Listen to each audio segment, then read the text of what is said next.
Hi everybody, I want to welcome you. I'm Jay Altman and this is William Sather. And if this is your first time or your 12th time, because today is episode number 12, we want to welcome you to Fitness and Fat Loss Secrets. Now the purpose of Fitness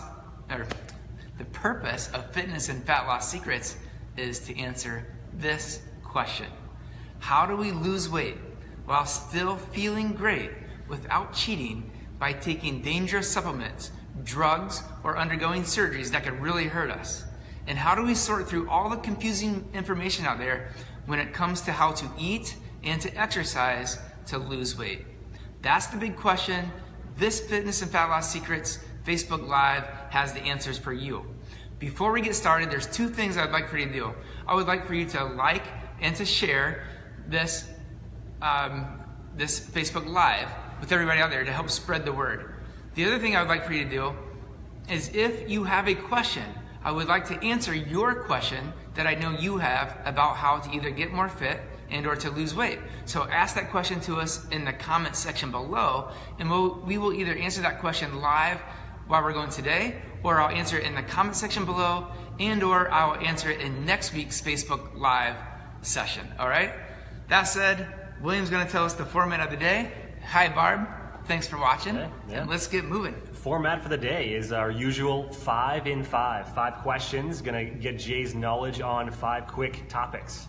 And then after that, we're gonna be doing a couple different exercises for the abs today. Some things that a lot of you are craving knowledge around. And then we will say goodbye to you at the Altman page. And then the Altman Bootcamp members only will be able to stick around for one more question that Jay will go into a little bit more deep diving into. So we can start right away with the Fast 5. Let's do it. All right, so Jay, first question is going to be, by being healthy, eating and exercising properly, is that saving money long term? No question, right? I mean, I love the question. Yeah. So making an upfront investment in your health and fitness, there's no question. If you look at what it costs to have diabetes or to have heart disease, those are the two, or cancers. But like especially the diabetes and heart disease, 'cause those are ones we know are largely preventable through healthy lifestyle and exercising and eating well. The cost of those alone are thousands of dollars per month, compared to, for the most part, people can invest whether it's under $100 to a few $100s, or even if it's up to $1,000 or more per month, the investment, there's no question it's worth it, and it will save money in the long term. So it's either pay now or pay later. Yeah. Awesome. Sometimes it's hard to see that, but it's true. All right. It's true. We just had a question from a member that was almost on the way out. It was around protein. Yeah. And she was asking about how to just efficiently and cost-effective wise get protein in. Great question. So, it is a wonderful question, and many of you out there have the same question. You might have your eye on some supplements that maybe you can't afford at this moment, or that you're not choosing to afford. And you also might be wondering, what are my best, cheapest options to get protein otherwise? And so my recommendation is, for one, if you can eat eggs, do eggs or egg whites at the store. Or the cost per ounce in that protein is so cheap.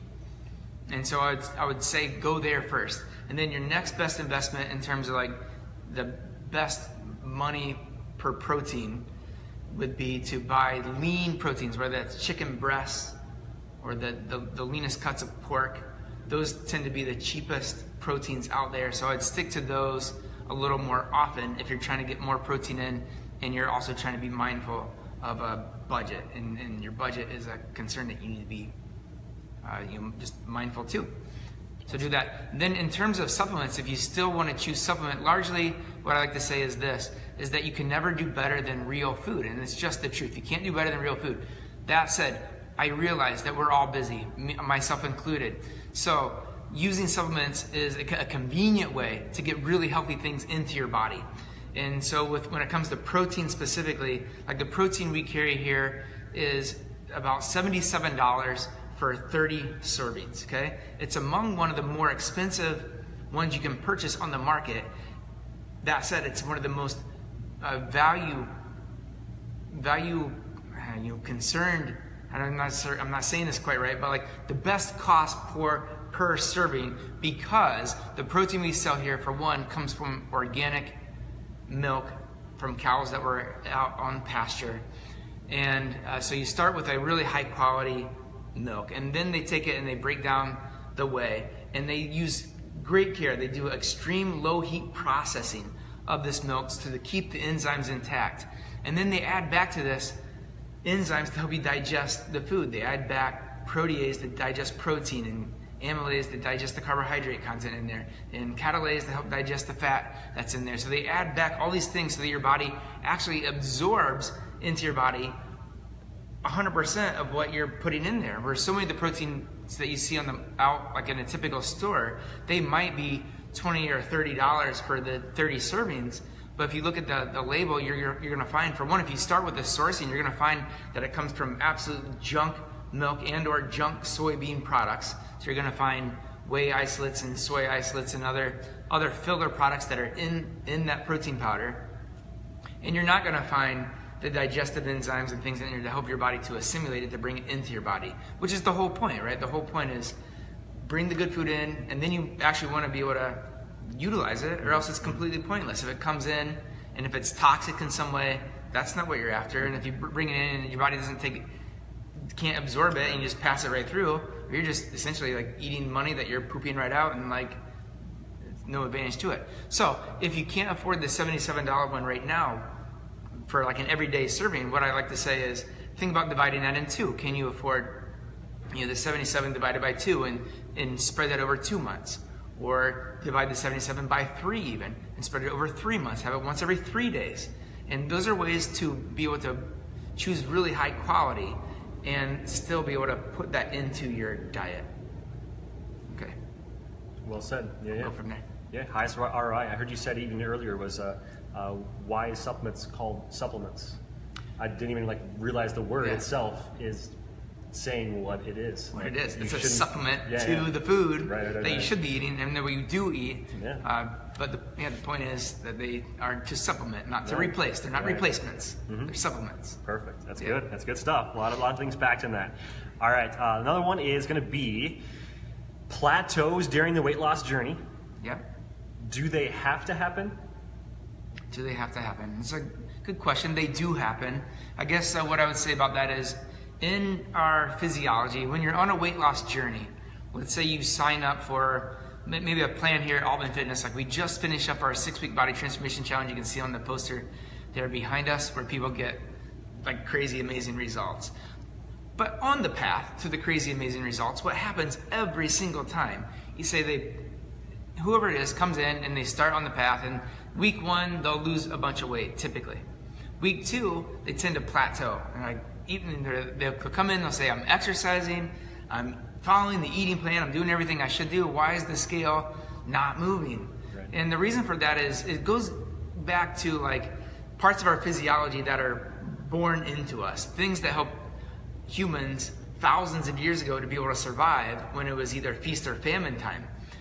And so what's built into us is if our body recognizes that we don't have that much food, or we start losing fat weight, it says, uh-oh, what's going on? And it's going to hang on to whatever fat weight you have stored on your body. Even though you're doing things to get rid of it, it's hanging on because it's thinking it's in survival mode. And so it's doing something that's thinking that's protecting you, although we don't need the protection anymore. And because, of course, we have all kinds of food around us, more food than any of us need. And so with that said, the expectation should be, if you're on a weight loss journey, even if you're exercising right, even if you're eating right, is that initially you're going to lose weight, and then you're going to plateau off. Sometimes this plateau lasts for 2-3 days. Sometimes it lasts for 6, 7, 8, 9, 10 days. And that's all normal. You should expect it. What I want to say to you guys out there watching is don't feel discouraged. If you're on a weight loss journey and you know you're doing, we'll even call it 80% right, because none of us really follow something 100%. Every now and then we get someone that gets close, but the reality is most of us follow things at about 80%. Okay? So you're following 80%, you're making your weight loss journey, making your weight loss happen, and you get stuck. Don't get discouraged. I want you to know and to fully expect that, like, when you're doing the right thing, your body will stall out, but then all of a sudden, even if you are not, and maybe it might not even be a day that you're fully following the plan, all of a sudden, boom, you're gonna hit another weight loss, and you're gonna go down another 2, 3, 4 pounds, something like that. Right. And then again, just expect that. Right. After you go down, it's gonna plateau and down. So it's just that protection part of our born in DNA. That's awesome. What the image that popped in my mind right away when you were saying that was, like, if you're plateauing, you're zoomed in too close to the graph that you're looking at. So it's, or right. Zoom back out and realize that a plateau is going to happen, but you're going to be trending way, way down. It's simple as that. It's stop zooming in on the week that you're on and That's right. zoom out and see what the journey that you're on. Really overall. good point, man. That's everything you just said. Like, it's that's if you kind of think about measuring yourself in, like, at least 2-week increments or 3-week increments, Right. and then Right. say if you lost 4 or 5, say we'll call it 5 pounds in week 1, Right. week 2 you didn't lose anything. Yep. Well, over 2 weeks you've lost 2.5 pounds per week. Right. Is what you're right. And Right. that's a great perspective. Mm-hmm. That's it. So yeah, keep that Awesome. perspective. It's helpful. Awesome. That's good. We're doing these as fast as we can here. All right.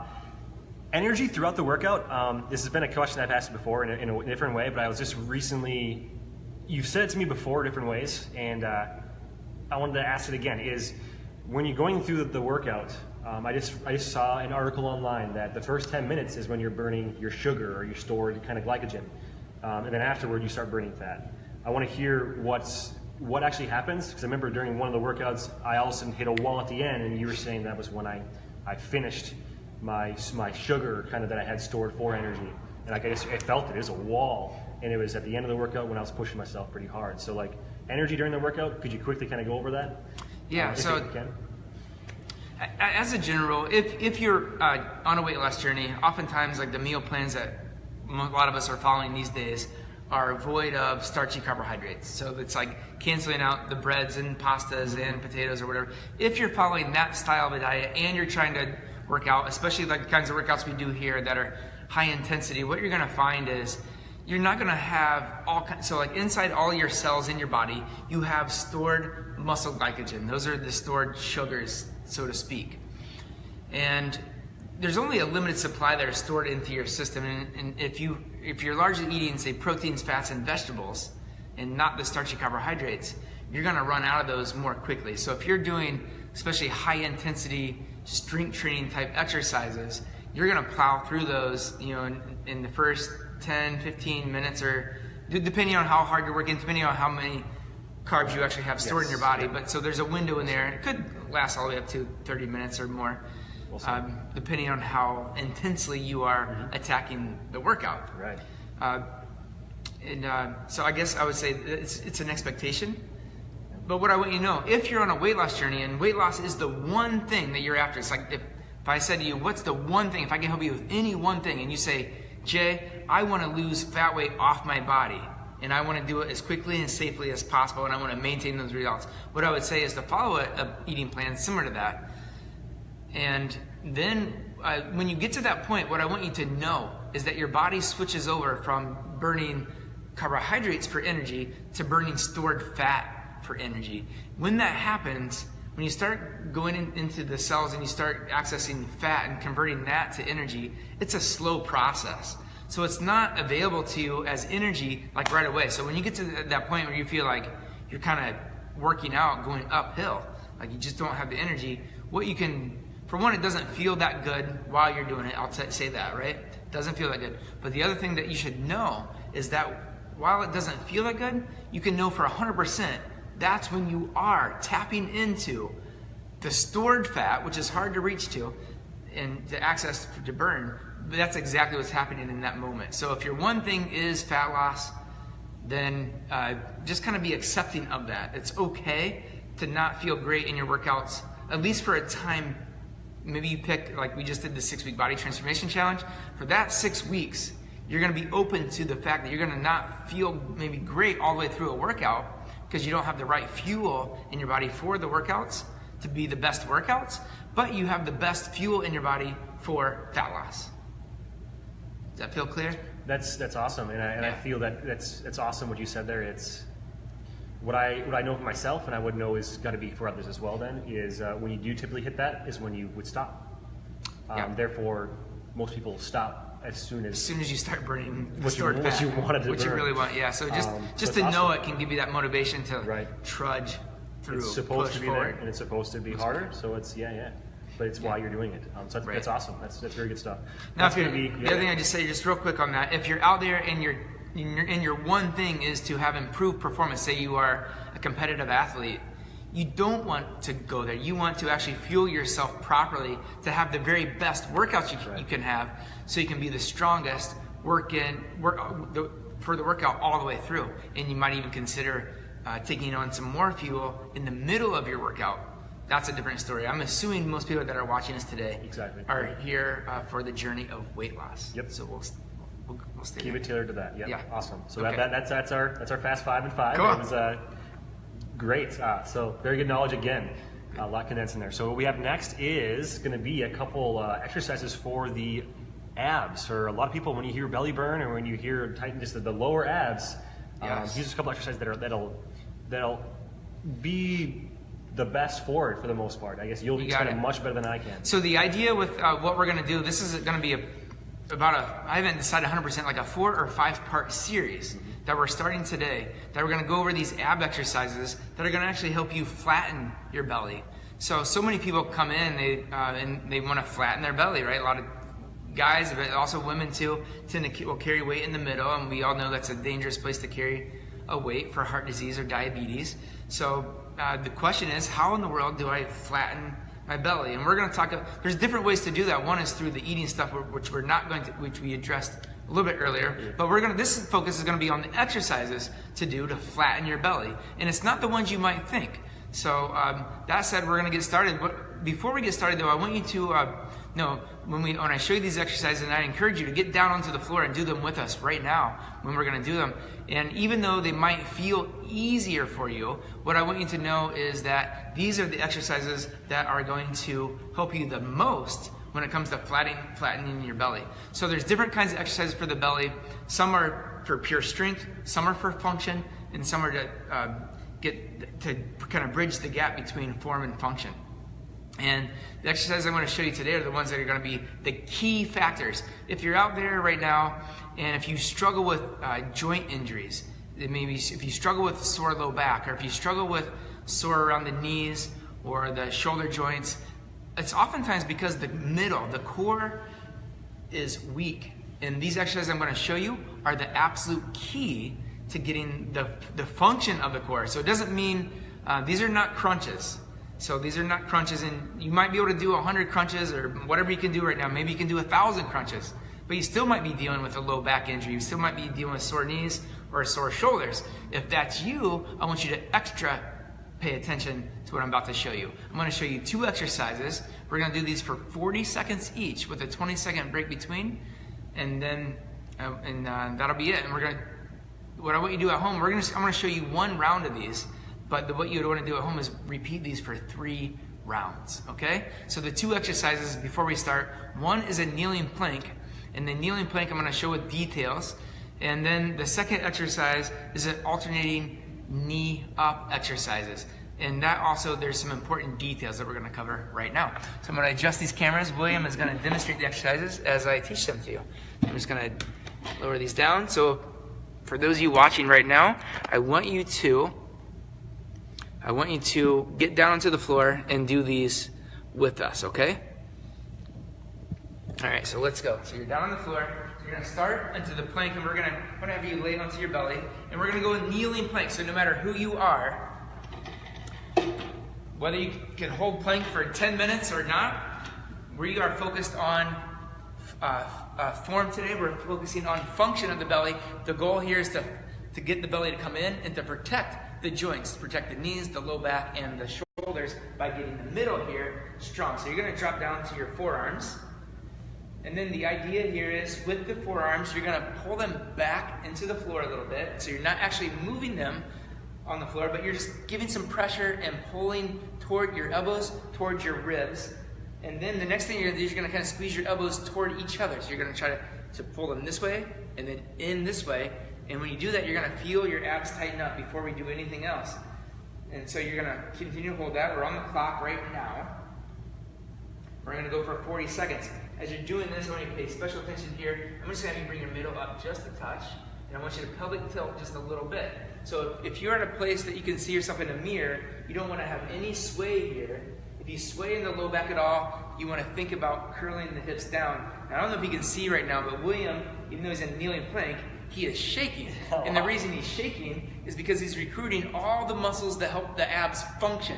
Now I can tell you, William is a top level athlete. He's a great baseball player. He's a good athlete. He's about 6'3" and 200 and so pounds. And he's pretty much all muscle, okay? And he's shaking by doing a kneeling plank the right way. That's my main point. And we're almost there, and you're done. So actually, I went over by about 5 seconds. That's 45 seconds. So that's one. Now the next one, you're gonna immediately lay onto your back. We're just gonna get ready. We have about 10 more seconds here.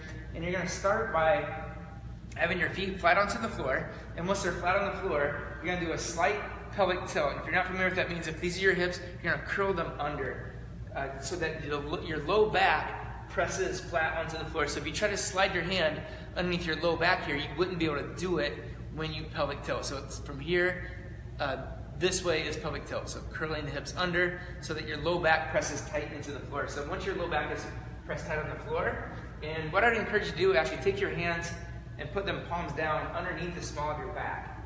Underneath the small of your back, so you can make sure that it stays down in there. So you can feel your low back pressing down into your hands. And now what you're gonna do, you're gonna hold tight. So you're gonna hold your belly tight, and you're gonna draw one knee up to your chest while holding tight, and then back down, and then alternate to the other side.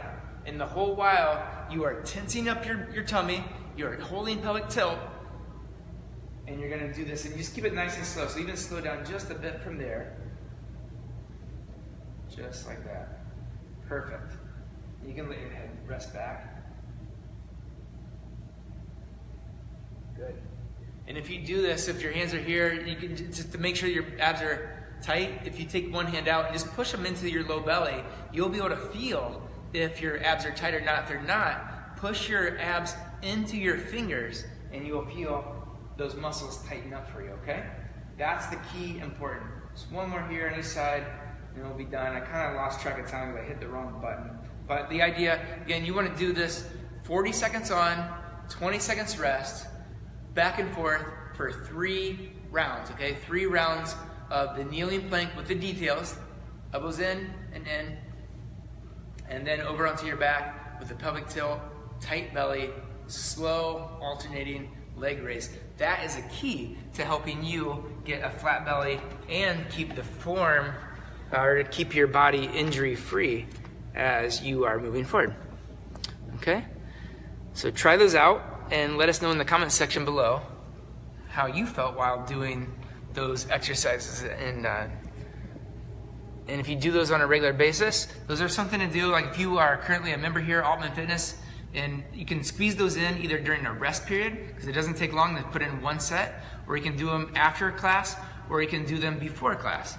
The whole thing takes, but less than 3 minutes, I guess it is. Maybe 20 seconds shy of 3 minutes. So do those, and those are the first 2 of about 10 exercises I'm going to teach you over the next few weeks that will help you flatten your belly and protect your low back, your knees, and your shoulders. Okay? Cool. That was awesome. Yeah, I thought it was going to be easy, but it was not easy. They're simple easy movements. Simple, yeah. But when you get them right, really feel how that affects. It was really easy for me to just go back into not engaging the abs or the habits that I have. Like even when I lay down, my back was normally not doing that at all. So it's something I don't typically do. Yeah. It was a mental battle in a sense, which I like. It's very good. It's very good stuff. Good. Awesome. So that's it. We have for you over here on the Altman Fitness page. Fitness page, yes. Yeah. So thanks for sticking in there with us for 15 minutes. Thank you. And what I'll say to you guys before we say goodbye here is just thank you for showing up. Thank you for showing up for yourself today, and give yourself a big hug because you deserve it. And if you are looking to give us a try or come back in and give us a try, I'll put a link below for 3 free workouts that you can come in and give us a tryout, okay? If you have questions, please ask them in the comment section below. And remember, if you would do me a big favor and like and share this, I would really appreciate it. So you guys hang on, and you guys bye for now. We'll see you next week. Bye-bye.